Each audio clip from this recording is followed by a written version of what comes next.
You've probably heard the phrase, time heals all wounds. Well, not when it comes to trauma. In fact, time actively hinders the process much more than we realize. It can start to affect your sleep, your relationships, your performance at work, a vast array of things that we don't realize that the longer that we wait, the worse it gets, and the deeper and stronger the processes become embedded in your nervous system. In this video, I'm going to show you the brutal truth about what happens when we wait to get help and why the best thing that we can do is to act as soon as possible. The first thing that we need to understand is the neuroscience behind waiting for years on end.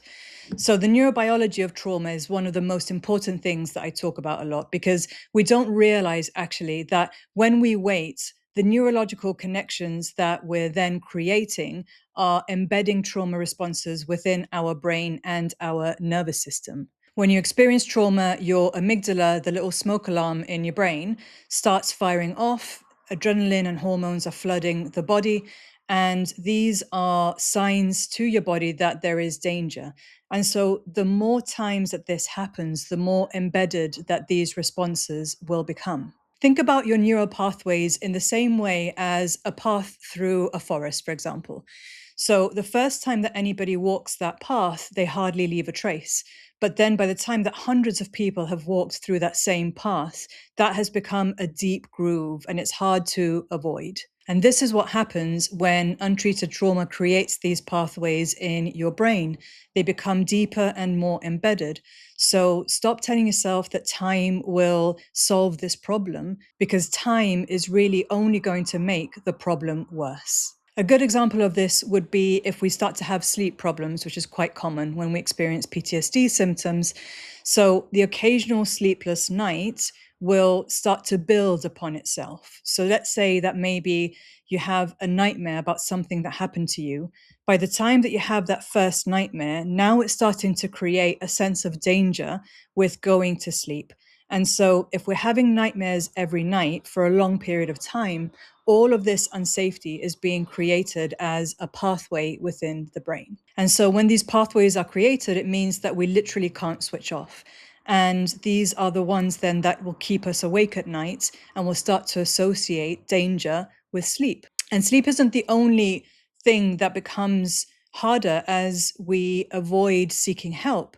It's also then the activation of the nervous system, which brings me to my next point, and that is hypervigilance, which really means the inability to switch off or feeling on edge all of the time. This is an activation of the fight or flight part of the nervous system, which means that, again, we're always active, always looking for safety or unsafety. And like sleep, this becomes more and more agitated the more and more that we leave it and the longer that we wait. This quite commonly happens if we go out into a busy crowd, for example, or we might be in a restaurant trying to relax. But really, what we're doing is we're looking at where all of the exits are and where we might need to be able to escape quickly.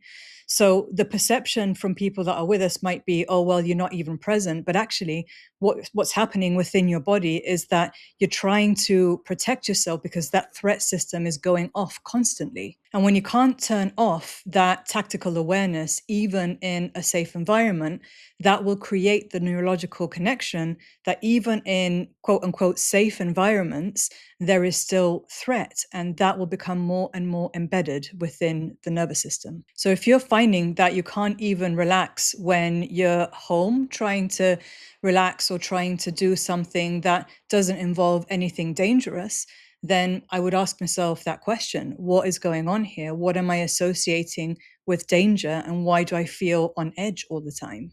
Another symptom that can come up for us that's really difficult is that this starts coming out in other ways that we start to numb what we're experiencing. So we can maybe turn to drink or to drugs or to work or exercise, all of these different ways that we might just want to turn down the volume on the nervous system. And these might help to begin with. They might be effective strategies at the beginning, but then when we're constantly having to do those same things just to unwind or try and get our nervous system to shut down, it can become a huge problem. Sometimes it can also carry over into our relationships day to day.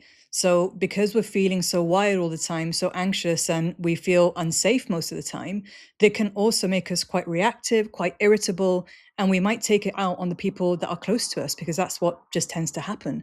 So, if you're finding that you're now being irritable, reactive, angry all the time, or even your relationships are starting to deteriorate, what I would say is have a real conversation with yourself and think about, where is this coming from?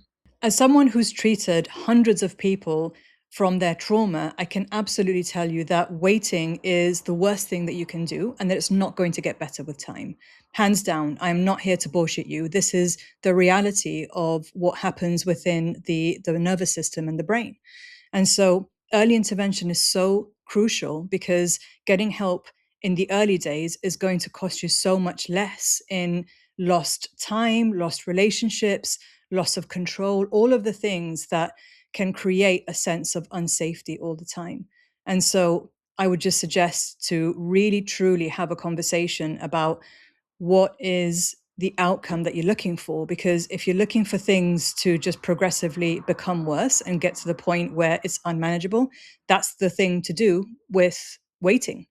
But if you're looking to really set foot in that recovery, then the first thing to do is to be able to accept that there may be something going on here that you might not be able to tackle on your own. And I get that the idea of admitting to yourself, even just that bit of acknowledging that something isn't right and that something might need to be checked out in itself, is really difficult. So I'm not here to preach to anybody. I'm just telling you what I've come across through many years as a trauma therapist, trying to get people to understand that actually there's a lot biologically that's happening that isn't going to get better with time. And from this experience, I've created a free resource that anybody has access to. It's in the description.